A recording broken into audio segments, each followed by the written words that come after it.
जब एक महिला मासिक धर्म के समय से गुजर रही हो तो क्या भगवान को भोग लगाना अपराध है? गलत है। जो महिलाएं लड्डू गोपाल की सेवा करती हैं उनके मन में यह प्रश्न हमेशा आता रहता है कि उस समय में क्या करें, भोग लगाएं कि नहीं लगाएं। यह प्रसंग बड़े ध्यान से सुनिएगा, यह आपके प्रश्न का उत्तर है। हरे कृष्ण दोस्तों, मैं हूं अनुज शर्मा,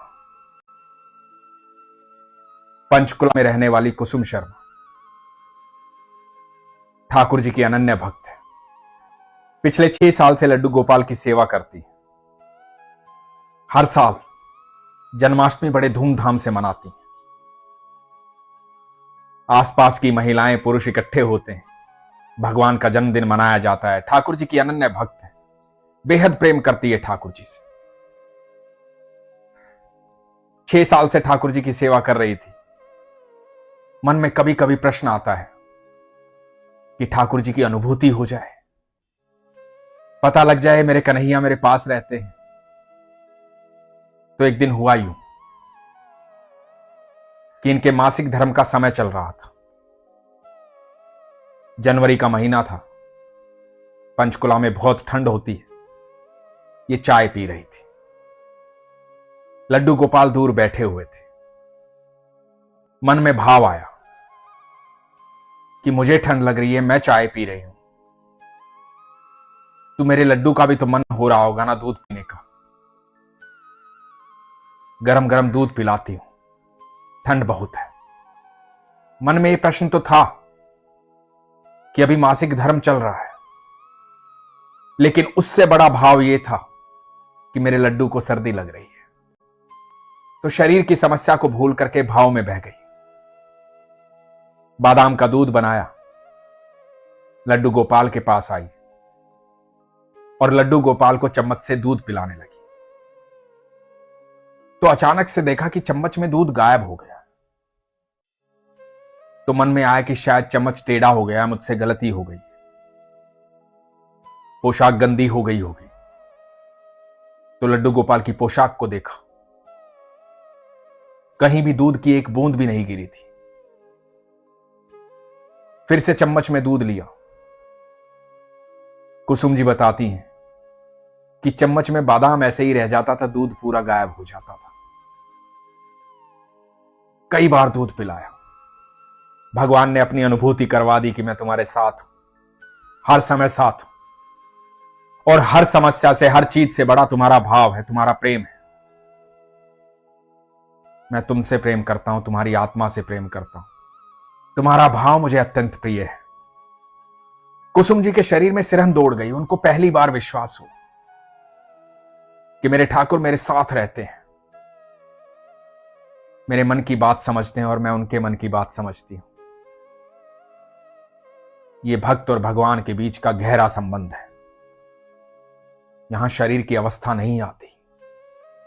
जब भाव इतना उत्तम हो जाता है, इतना सच्चा हो जाता है, इतना सरल हो जाता है, जब विश्वास प्रगाढ़ हो जाता है, आप भक्ति में हो जाते हैं, तो शरीर बहुत पीछे छूट जाता है।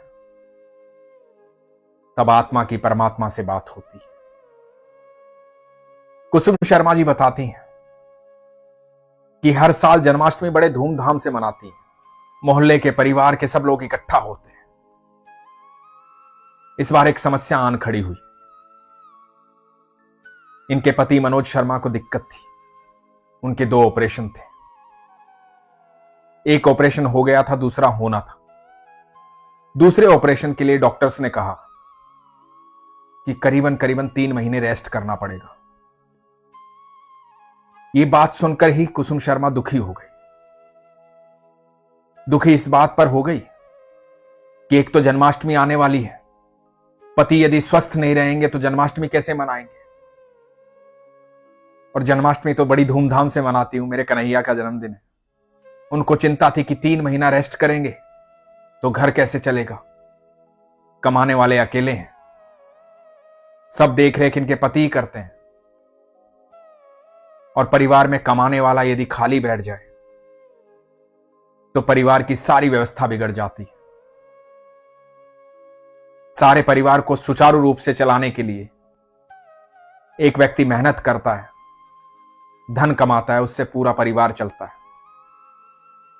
3 महीने बहुत होते हैं, सारी व्यवस्था बिगड़ सकती थी। ये दोनों चिंताएं मन में चल रही थी। लेकिन हद की बात यह थी कि कुसुम के मन में सबसे बड़ी चिंता यह थी, मैं जन्माष्टमी कैसे मनाऊं। ये 3 महीने का रेस्ट भी देखा जाएगा, पर जन्माष्टमी कैसे मनाऊं। मेरे प्रभु साथ रहेंगे तो सब कुछ ठीक कर देंगे, लेकिन उनका जन्मदिवस मनाना है, वो जरूरी है। इसी चिंता में थी। चिंता में रहते रहते भी जन्माष्टमी से 10 दिन पहले सारा सामान ले आई, भगवान के जन्मदिन की व्यवस्था कर दी कि देखते हैं ईश्वर क्या करते हैं। इतने में ईश्वर इनके पति के एक मित्र को पंजाब से भेजते हैं। पंजाब से मित्र आता है, समस्या पूछता है, समस्या बताते हैं। वो कहते हैं कि अपनी रिपोर्ट्स दिखाओ, मैं वहां के डॉक्टर्स को दिखाता हूं।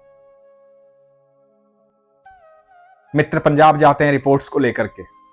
इधर कुसुम शर्मा भगवान से प्रार्थना करती है कि प्रभु चाहे कुछ भी हो, मुझे आपका जन्मदिन मनाना है। अब आपको देखना है कि ये व्यवस्था कैसे होनी है, कैसे करनी है, सब कुछ ठीक ठाक रहे, पति भी स्वस्थ हो जाए और आपका जन्मदिन भी मनाऊं। मेरी बड़ी इच्छा है। अपनी इच्छा भगवान के सामने रख दी। इधर जो मित्र पंजाब गए थे रिपोर्ट्स लेकर के, वो आते हैं और वो कहते हैं कि ऑपरेशन हो जाएगा और सिर्फ 15 दिन रेस्ट करना पड़ेगा, और जन्माष्टमी से 2 दिन पहले ऑपरेशन होता है। जन्माष्टमी धूमधाम से मनाई जाती है। ऑपरेशन सफल होता है और पति 15 दिन में ठीक हो जाते हैं, अपने काम को संभाल लेते हैं। यह विश्वास की बात है। जब विश्वास प्रगाढ़ होता है तो हर पल चमत्कार होते हैं। जीवन में ऐसा कोई दुख नहीं, ऐसी कोई समस्या नहीं जिसका हल मेरे कन्हैया के पास नहीं। वो सारी सृष्टि के निर्माता है, अनंत ब्रह्मांड के निर्माता है। जब आप विश्वास करते हो, सच्चा प्रेम करते हो, तो यकीन मानना वो किसी न किसी रूप में कहीं से भी आपके इर्द गिर्द आ जाता है और आपसे कहता है कि लाओ, इस समस्या का हल तो मैं कर देता हूं। वो कोई मित्र भी हो सकता है, कोई बालक भी हो सकता है, कोई पड़ोसी भी हो सकता है, कोई दूर का रिश्तेदार भी हो सकता है।